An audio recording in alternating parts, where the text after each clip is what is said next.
Assalamualaikum warahmatullahi wabarakatuh. Kami dari kelompok 3 dengan judul materi Rapat Umum Pemegang Saham atau singkatan RUPS.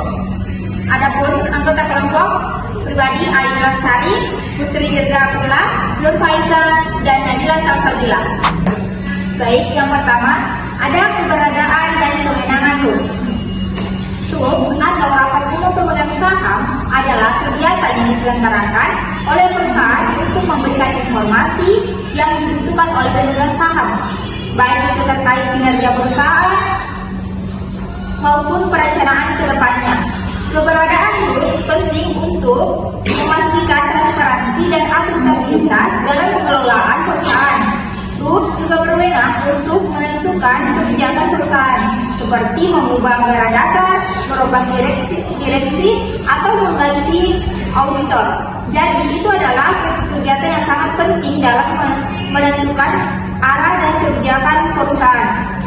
Yang kedua, ada tempat RUPS.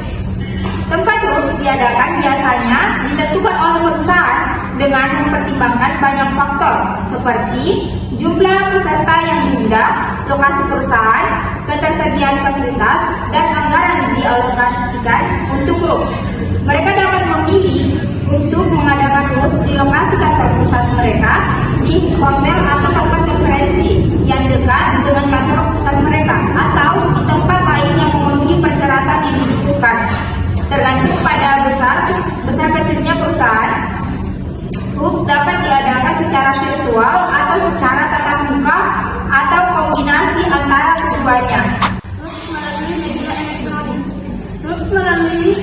RUPS dapat diadakan melalui media elektronik seperti pada masa pandemi COVID-19 lalu. Seiring dengan perkembangan teknologi, banyak perusahaan ini menawarkan opsi untuk menghadiri RUPS melalui video conferencing atau platform virtual lainnya. Hal ini memungkinkan para pemegang saham untuk mengikuti RUPS dari mana saja dan pada waktu yang sesuai tanpa harus hadir secara fisik. Namun, penting untuk diingatkan bahwa perusahaan harus mematuhi peraturan dan prosedur yang berlaku untuk mengadakan RUPS melalui media elektronik sesuai dengan perundang-undangan yang berlaku di negara tersebut. Selanjutnya, penyelenggaraan RUPS. Penyelenggaraan RUPS dipimpin oleh direktur utama yang dihadiri oleh seluruh jajaran direksi, dewan komisaris, dan para pemegang saham dari perusahaan tersebut. Sebelum penyelenggaraan RUPS, perusahaan akan membuat suatu undangan serta mengumumkan persyaratan administrasi dan teknis yang harus dipenuhi oleh para pemegang saham jika ingin menghadiri RUPS tersebut. Pada hari RUPS, direktur utama akan memimpin acara, menyampaikan laporan dan rancangan kerja perusahaan, serta mendiskusikan semua masalah penting yang berkaitan dengan perusahaan tersebut. Selanjutnya, pemegang saham akan memberikan pandangan pemikiran mereka sebelum akhirnya memberikan keputusan bersama terkait kebijakan dan perubahan yang akan dilakukan pada perusahaan tersebut. Keputusan di luar RUPS.